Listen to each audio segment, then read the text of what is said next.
یا خدا تو ہی میرے علم کو بالا کر دے، یا خدا تو ہی میرے علم کو بالا کر دے، دین کی شمع سے دل میرا اجالا کر دے، دین کی شمع سے دل میرا اجالا کر دے۔ کس چیز پر تھا، پھر کیا مکان تھا؟ یہ اعتراض ہمارے اوپر نہیں ہے۔ کیوں؟ ہم اللہ کو عرش پہ مانتے ہی نہیں ہیں۔ Thanks for watching. Don't forget to like, comment, share and subscribe to Mufti Tariq Masood, famous scholar.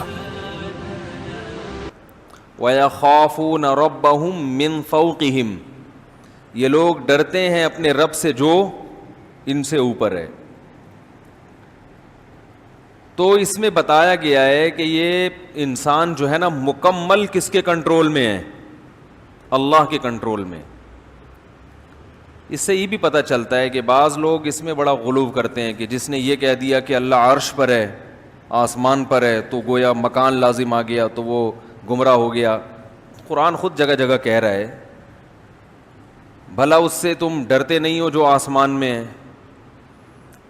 تو جو اللہ کا مطلب ہے وہی ہمارا مطلب ہے۔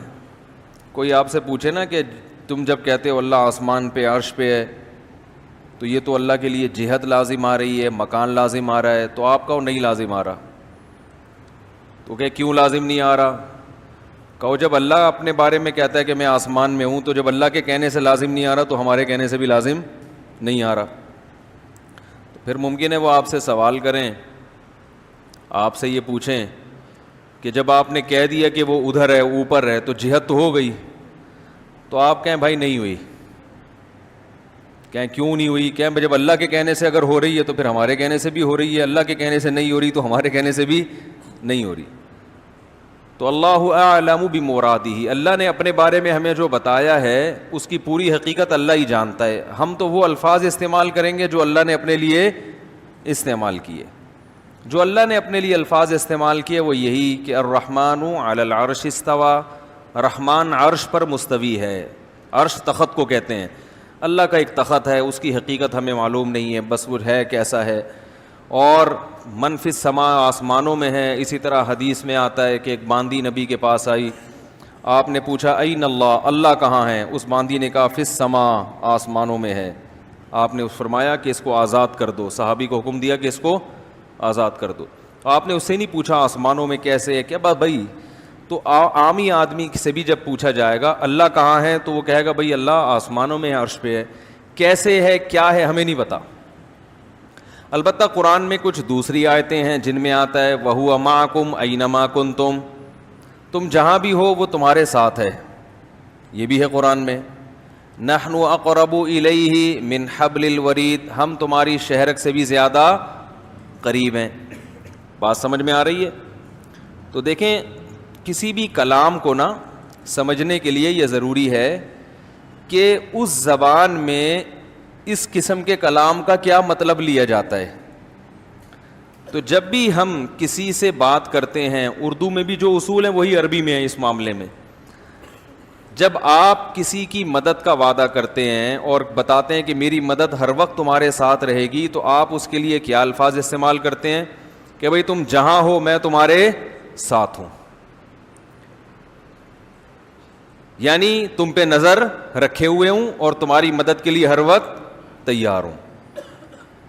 تو یہاں مطلب یہ ہوتا ہے کہ علم کے لحاظ سے بھی تمہارے ساتھ ہوں، یعنی مجھے پتا ہوگا تم کیا کر رہے ہو، نظر رکھی ہوئی ہے میں نے، اور قدرت کے لحاظ سے بھی تمہارے ساتھ۔ قدرت کا مطلب کہ تمہاری مدد پر میں قدرت رکھتا ہوں، تم یہ نہ سمجھو کہ مجھے قدرت ہی نہیں ہے، تو میں ہر وقت تمہاری مدد کر سکتا ہوں۔ تو عربی میں بھی، چونکہ عربی بھی ایک زبان ہے، تو قرآن جب عربی میں نازل ہوا تو قرآن کا بھی وہی مطلب لیا جائے گا جو عربی زبان میں مطلب لیا جاتا ہے۔ قرآن جب کہتا ہے کہ اللہ کہاں ہے تو اس کا جواب قرآن دیتا ہے عرش پر ہے، لیکن قرآن دوسری جگہ یہ بھی بتاتا ہے کہ ہم ہر وقت تمہارے ساتھ ہیں۔ تو ان دونوں آیتوں میں تطبیق ایسے ہوگی کہ اللہ کی ذات عرش پر ہے، لیکن علم اور قدرت کے لحاظ سے اللہ ہر جگہ موجود ہے، ہر وقت ہمارے ساتھ ہے، یعنی ہمیں دیکھ بھی رہا ہے، سن بھی رہا ہے. جیسے قرآن میں حضرت موسیٰ علیہ السلام کے بارے میں آتا ہے کہ ہم نے موسیٰ اور ہارون کو فرعون کے پاس بھیجا.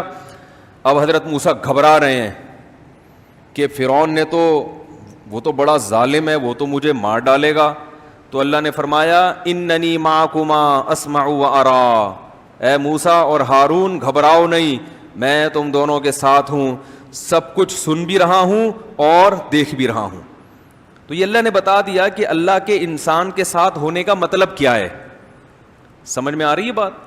اللہ کے انسان کے ساتھ ہونے کا مطلب کیا ہے, یہ قرآن نے خود بتا دیا کہ مطلب یہ ہے کہ میں ہر وقت تمہیں دیکھ بھی رہا ہوں اور ہر وقت سن بھی رہا ہوں, یعنی تمہاری ہر وقت مدد کر سکتا ہوں, ایک ایک چیز سے باخبر ہوں. اس لحاظ سے اللہ ہمارے قریب بھی ہے, لیکن اللہ کی ذات کہاں ہے؟ عرش پر ہے, لیکن اس کی کیفیت ہمیں معلوم نہیں ہے. مفتی طارق مسعود صاحب کے بیانات سننے کے لیے youtube.com/مفتی طارق مسعود کو سبسکرائب کریں, اور اگر آپ لائیو ویڈیو کو کبھی بھی مس نہیں کرنا چاہتے ہیں تو سبسکرائب کرنے کے بعد بیل آئیکن پہ کلک کرنا مت بھولیں. جزاک اللہ.